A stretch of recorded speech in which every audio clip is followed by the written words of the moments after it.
The one thing that Jay-Z has always said about every single interaction with us, he was always like amazed at Chad. He would, in a way, and believe me, the feeling was, there was a lot of mutual respect. But like when Chad would be like rapping, like performing in the video, like doing his stuff, and Jay and I kind of stand over the way. It's like, your brother's a star.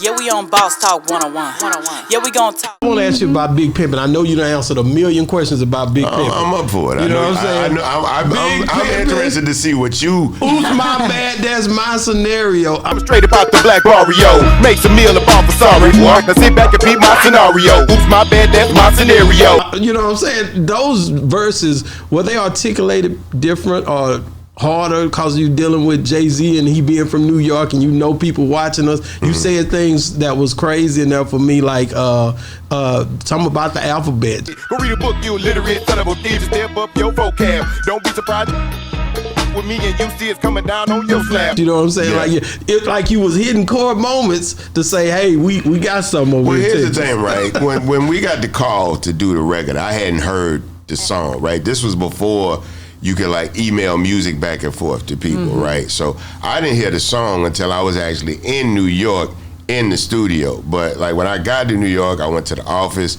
We were talking in the office. They actually had just got in like 100 pair of Rockefeller Air Force Ones. Okay. But I didn't really wear Air Force Ones. We wore Cortez. We wore Gangsta Night. So they offered me the shot, like, nah, I'm good. I ain't tripping. Then we went to dinner, so we had already kind of got to talk and get to know each other. We had no relationship. We had never actually met in person at all. And then we went to the studio, and so they played a record for me, and I'm prepared to rap, right? Like, this is a song with Jay-Z. I'm coming to rap. Go get a book, you illiterate son of a bitch. Come on, man. And they play this song, and it's like a party record. You know what I'm saying? I'm like, damn, I came here to try to get on this shit.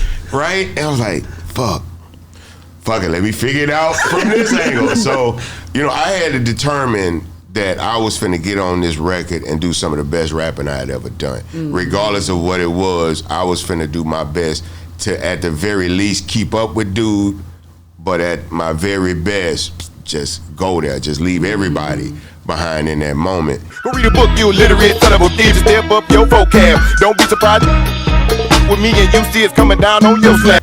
And I don't think that was his agenda. I think, he really primarily saw us as a reputable group, but really more about club music and street music, not really operating from a technical, aspect. So to be fair, the rhyme he wrote, I thug 'em, hug 'em, love 'em, leave 'em, but I don't trust or need 'em. Take 'em out the hood, keep 'em looking good. I don't think he was responding. I don't think he was expecting the way I responded to it. We went into those records with different agendas. Just being very honest. I don't know what he went in there or what kind of record they were trying to do about these girls and whatever.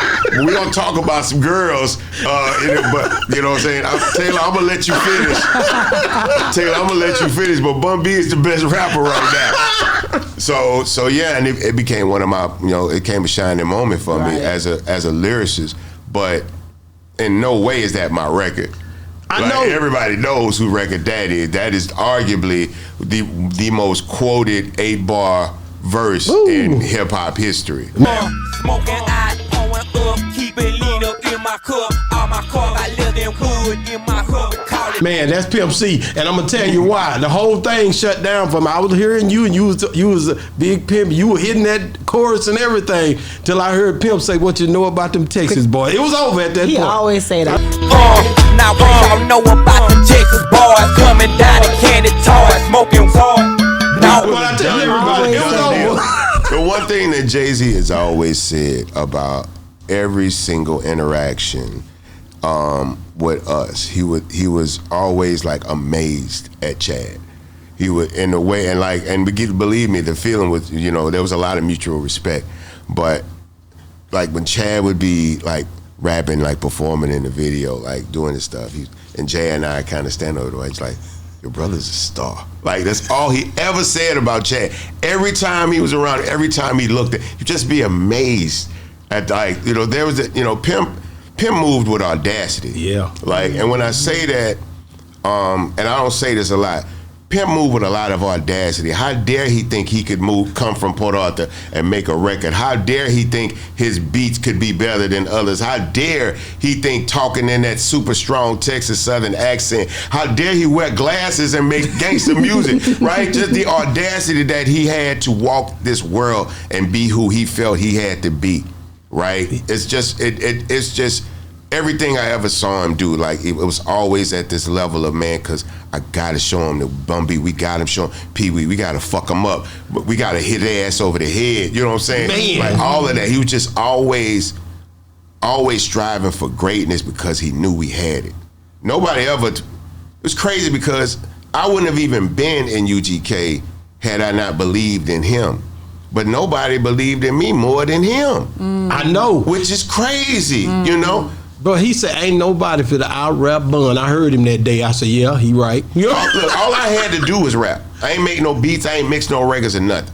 All I had to do was show up and rap. Man. So for me, if that's all you got to do, if you work at McDonald's and all you do is make Big Macs, right? That's the only thing we ask you to be. You got to be the coldest Big Mac motherfucker in the world.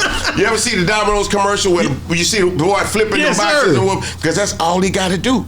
That's his job description, is to make the boxes. The quicker I make these hoes, the quicker I can go home. That's how I operated in school, right? Quick I can learn, figure this shit out. Quick I can finish the test. Quick as I can get back to writing rhymes and fucking off in class.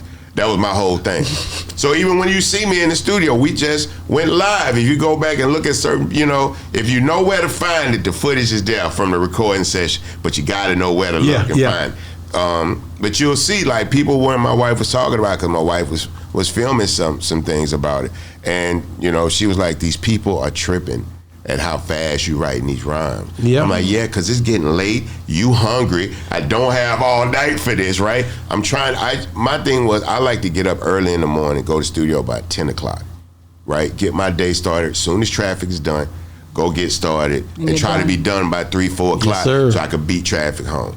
Because I still got other responsibilities outside of this rap shit, particularly now, right? But I always felt my primary responsibility is to my family, to be available for my family. So I don't go to the studio like most niggas go to the studio to smoke and drink and fuck off. Most people go to the studio to get away from home. Mm-hmm. I go to the studio because that's how I take care of home. Wow. But I would always much rather be at home in my house with my family. It's surprising that you said that you even take that long, because to me, every story I've heard, there's like, they all say, Bun they don't play about that. Do his thing, and he leave. So I've never heard you staying that long in the studio. Yeah, so I mean, for my sessions, because I'm gonna sit, I'm gonna concentrate on some of this stuff. Now, I'm not gonna take long to write the rhyme, but particularly, I like a very familial environment, a very loose and open environment. I don't want niggas walking on eggshells in my room. Don't hold nothing back. Be who you supposed to be. Feel comfortable in this space so I can get the best out of you. And flow. You know what I'm saying? I'm not trying to scare you into giving me your best. I want you to want to give me your best, because if you in a comfortable environment with somebody that's not finna walk in with some rhymes he wrote 2 years ago to a beat you made last night. No, I'm finna sit there, that's a brand new beat, I'm finna write you a brand new rhyme. Wow. We finna build this shit right here, right now. Cause you could talk about some shit on Monday, right? See some shit on Tuesday, write the rhyme on Wednesday, lay it on Thursday, and then Friday some better, bigger, more incredible shit happen. But you can't talk about it. You know what I'm saying? Because you already talked about some old shit. Yeah. All my rhymes, anybody tell you, I don't walk in with no tablet. Ain't no tablet. I got to talk about this one song. I walk in and write that hoe right then and there. Yeah, we on Boss Talk 101. Yeah, we gon' talk.